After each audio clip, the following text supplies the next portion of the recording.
Hello, Mr. Betts here. I want to take a look at a variety of improper integrals and talk about how we are going to set up the limit of a proper integral to evaluate them. So I'm going to go through these kind of rapid fire. I'll go a little bit slower on the first few, but then once we kind of get the idea of it, I'm going to go a little faster because I have quite a few examples that I want to get through. So the first thing we want to do once we identify that an integral is an improper integral, which this one is because it has that infinite upper limit, is we're going to rewrite it as a limit. So I'm going to say the limit, and I'm going to choose the variable c. It really doesn't matter what variable you choose as long as it's not this variable here. So I'm going to say the limit as c approaches infinity of the integral from 1 to c of 1 over x squared, which I'm going to write as x to the negative 2 dx. And I wrote it as x to the negative 2 because my next step is going to be to evaluate this definite integral. So now I'm going to focus on the definite integral here, but just a workflow note, I do need to maintain this limit here until c is no longer in my expression. So to evaluate a definite integral, we're going to take an antiderivative. So antiderivative of x to the negative 2, we increase the power by 1, so we get x to the negative 1. And then we divide by the new power, so it's going to be negative 1 over x. So that's the negative 1, x to the negative 1. And that is being evaluated from 1 to c. So then we, remember I'm focusing on this right now, but I'm keeping the limit on there. So I plug c in for x, get negative 1 over c, and then minus, plug 1 in for x, get negative 1 over 1. And now that I've evaluated this proper integral, now what I can do is evaluate the limit. And as c approaches infinity, what's going to happen here is the denominator grows without bound, which means this term approaches 0. So we're going to have 0 minus negative 1, and we get positive 1. So the area that's represented by this improper integral here is actually a finite number, and it's just going to be 1. So this integral looks pretty similar, except this time instead of going from 1 to infinity, now we're going from 0 to 1. This one, as I mentioned previously, is not as easy to identify as an improper integral, and it may be tempting to try to evaluate this not as an improper integral without using a limit, but since this function here is not defined at 0 and has a vertical asymptote at 0, that means this is an improper integral, and we need to start with a limit. So we're going to start by writing the limit as, and sometimes what I'll do is I'll actually write the integral first. We have no problems with the 1, so we can keep that there. The lower limit here I'm going to make d. And so if you think about on the number line from 0 to 1, if we're evaluating an integral here, and we have this infinite discontinuity at 0, we're going to be approaching 0 from the right side. So I need to look at the limit as d approaches 0 from the right. Just like I did in the previous example, I'm going to write that as x to the negative 2, although we do know what the antiderivative of x to the negative 2 is now that we did that one, so I can go through that pretty quickly. So we're going to have negative 1 over x evaluated from d to 1. That is going to be, so we have the limit as d approaches 0 from the right. So we plug in the 1 first, and we get negative 1 over 1 minus negative 1 over d. And now we can actually evaluate this limit.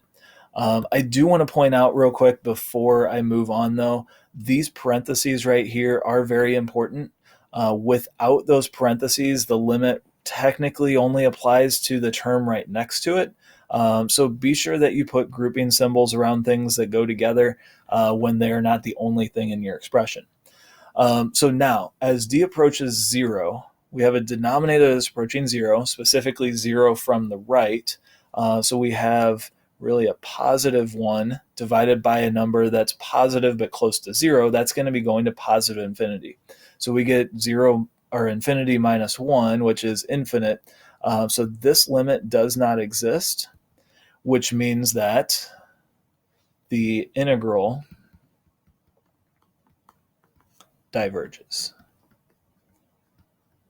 So it's kind of interesting that for this particular function, which you may know looks like this in the first quadrant, it looks a lot like the 1 over x function. If we find the area starting at 1 and going to infinity, that is a finite area that's equal to 1. If we find the area starting at 1 and going back to 0, that is an infinite area because of the infinitely tall region. So these improper integrals allow us to evaluate this. Now, this particular example is kind of an interesting one because it's an improper integral for two reasons. It's an improper integral because the lower limit is a vertical asymptote and the upper limit is infinity. You may be thinking right now, well, we've evaluated two integrals with this integrand, and one of them was infinite, so this is probably going to be infinite. And if you're thinking that, you are correct. But I do want to go through the steps of how we would rewrite a problem like this. What I'm going to do is I'm going to use a property of definite integrals, and I'm going to split up this integral. Instead of finding all of this area at once, I'm going to find the area from 0 to some number. It doesn't matter what that number is as long as it's greater than 0. I'm going to choose 1. So I'm going to go from 0 to 1 of 1 over x squared dx plus the area from 1 to infinity of 1 over x squared dx. Now that we've got it set up, we're going to evaluate each one of these independently. So we're going to go through the same steps, and I'm not going to do that to save a little bit of time here because I just did that in those previous examples, but I'm going to go through the steps here with a limit as I use d, so I'll use d again, as d approaches infinity of d to 1, and I'm going to have a limit here with a limit as c approaches infinity from 1 to infinity, and evaluate those. And if you remember, if one of them diverges while the other one converges to 1, then the whole thing diverges. So this particular integral diverges because one of the integrals that we had to split it up into diverged. Okay, so this example, we actually have to do something very similar. And so I'm going to go through this kind of quickly, but I need to make sure I don't skip over things here. So I'm going to go from 0 to 1 over x dx, plus the integral from 1 to infinity of 1 over x dx. And so I'm going to use a limit for each one of those. So we'll go, let's say the limit as a approaches 0 from the right. So this is a vertical asymptote. I have to approach from the right because we're going from 0 to 1. And so we're going to go integral from a to 1 of, I'm going to keep it 1 over x dx because rewriting that as x to the negative 1 will not help with my antiderivative there. This one I'm going to write the limit as b approaches infinity of the integral from 1 to b of 1 over x dx. Then to evaluate those, we take the antiderivative. And the antiderivative of 1 over x is the natural log of the absolute value of x. And we're going to evaluate that from a to 1. And second one, same antiderivative. Even though we're only dealing with positive values, we do need to have the absolute values on our antiderivative because our antiderivative does not know what these limits are. So we have to make sure that we have the antiderivative correct, and then we'll plug in. So we have the limit as a approaches 0 from the right of the natural log of 1 minus the natural log of a, plus the limit as b approaches infinity of the natural log of b minus the natural log of 1. So the natural log of a here, natural log of 1 is 0, so the natural logs of 1 are just going away. As a approaches 0, the natural log function, if you remember what that looks like as the inverse of the e to the x function, approaches negative infinity. So this is actually going to approach positive infinity because it's negative natural log of a. And so I don't even have to go any further. This limit right here diverges, which means that the integral diverges. Now I will look at that second limit because I just want to see what's going to happen here. The limit as b approaches infinity, the natural log function as we go to the right does increase without bound. It's actually a very slowly growing function, but it does grow to as big a quantity as we want. So this limit also diverges. So both of the limits diverge, but the fact that one of them diverges is enough to answer this question. All right, this example, I think it's obvious that we have an improper integral here, so we'll rewrite as a limit. I'm going to say d is approaching negative infinity, so we'll have the integral from d to 0 of e to the x dx. So then we keep our limit on there. And the antiderivative of e to the x is e to the x. We're evaluating that from d to 0. Then we're going to have e to the 0 minus e to the d. And so evaluating this limit, first of all, e to the 0 is 1, and e to the negative infinity is 1 over e to the infinity. So 1 over a really big number is going to be 0, and this area is going to be 1. This one's very similar. So as I mentioned earlier, I'm going to go through it kind of quickly. Natural log of 3, no problems there. Infinity, improper integral. So let's say the limit as a approaches infinity of the integral from the natural log of 3 to a of e to the negative x dx. So antiderivative of e to the negative x is going to be negative e to the negative x. And that's evaluated from the natural log of 3 to a. I put the parentheses here because I didn't want this to look like a subtraction instead of just a negative sign. So then plugging in,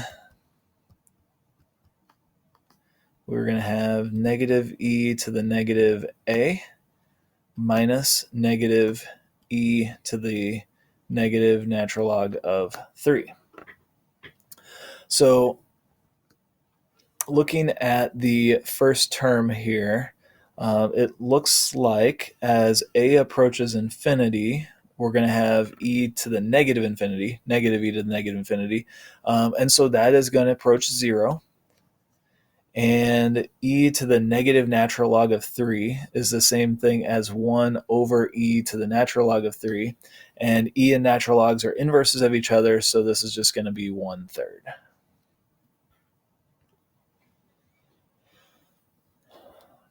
All right, this one is an improper integral because when x is 0, we're going to get a vertical asymptote. So I'm going to rewrite my limit as, let's say, c approaches 0 from the right. The integral from c to 1 of x to the negative 2/3. So I'm going to use the power rule on that for the antiderivative.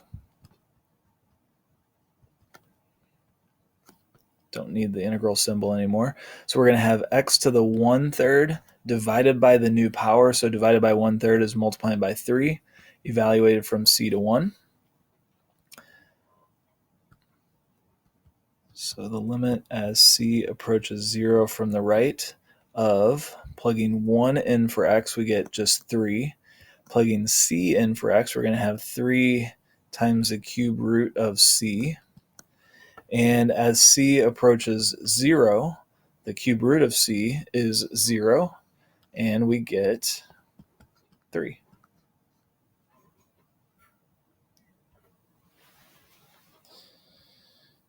Okay, improper integral here because of that negative infinity. So let's say the limit as k approaches negative infinity, the integral of k to 1 of 1 over 1 plus x squared dx. Again, I just really want to emphasize that since this is an improper integral, we have to rewrite it using the limit. So we have the limit as k approaches negative infinity. So the antiderivative of 1 over 1 plus x squared. We cannot evaluate that by writing it as 1 plus x squared to the negative 1 and using the power rule. We cannot evaluate that by using the natural log of the absolute value of 1 plus x squared, because when we take the derivative of this using the chain rule, we get 2x over 1 plus x squared, which is not the integrand we have here, so that doesn't work. You may recognize that form as the derivative of arctangent. So this antiderivative is going to be arctangent of x, I don't need the parentheses there, evaluated from k to 1. So that is going to be the limit as k approaches negative infinity of the arctangent of 1 minus the arctangent of k. So to evaluate this, we're going to have to know a little bit about the arctangent function. The arctangent of 1, so this right here is, what do we take the tangent of to get 1? Well, in the triangle that has the same opposite leg as adjacent leg, the tangent is going to be 1. That's going to be a pi over 4 degree angle. That's going to be pi over 4. And then as k approaches, that should be a negative infinity there. As k approaches negative infinity, arctangent, if we know what the graph looks like, remember the tangent function looks like that. The inverse then is going to be that flipped over the line y equals x. So as x approaches negative infinity, we're going to be at negative pi over 2. So we're going to have minus negative pi over 2. So pi over 4 plus pi over 2 is going to be 3 pi over 4.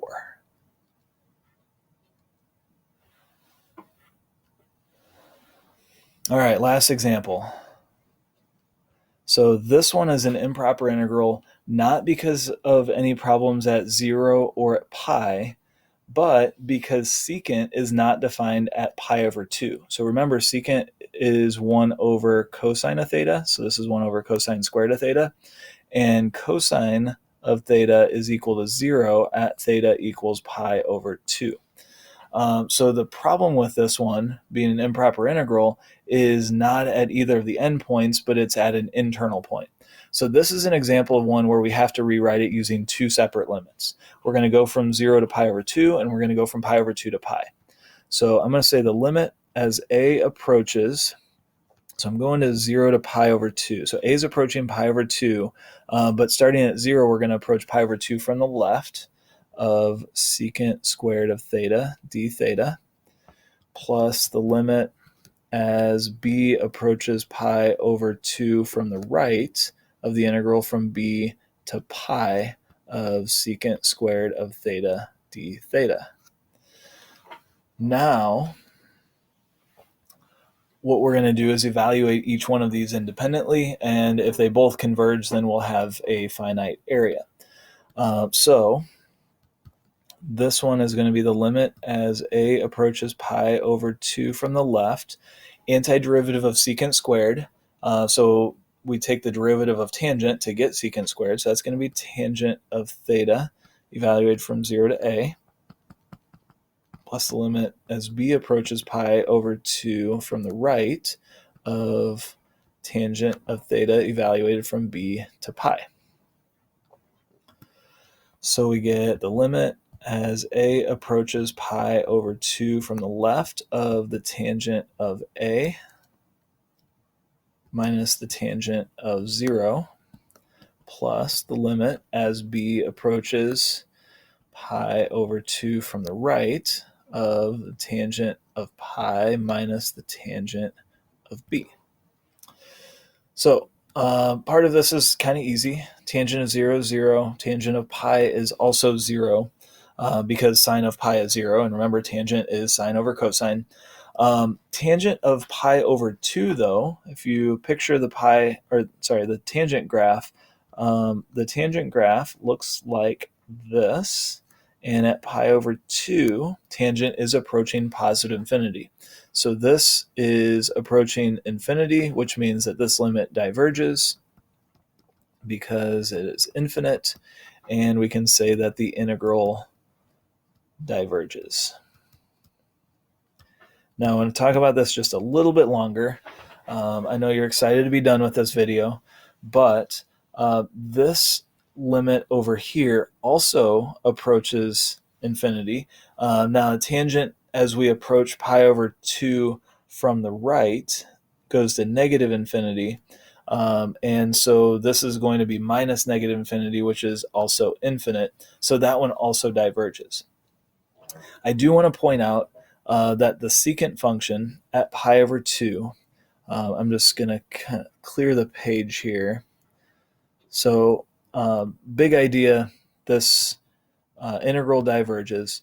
But if we think about what the secant function looks like, so we have cosine, looks like this from 0 to pi. Secant is going to be 1 over that. So the secant function has a vertical asymptote here, and it goes down this way, and it goes up this way. So this integral represents an area that looks like this. And actually, I should say that second limit ended up being negative infinity. So these regions are perfectly symmetrical. And so any kind of limit that we use a Riemann sum to find this area and this area, if we were to cancel out areas as we add them together, we would actually get 0 because, again, this is perfectly symmetrical. Even though it's perfectly symmetrical, this limit here, or this integral, still diverges, even though these areas are going to cancel each other out perfectly, because one of the limits did diverge. So with improper integrals, we have to have convergent regions or finite areas that are being added together, and we can't just cancel an infinity with a negative infinity, even though we know those infinities are exactly the same.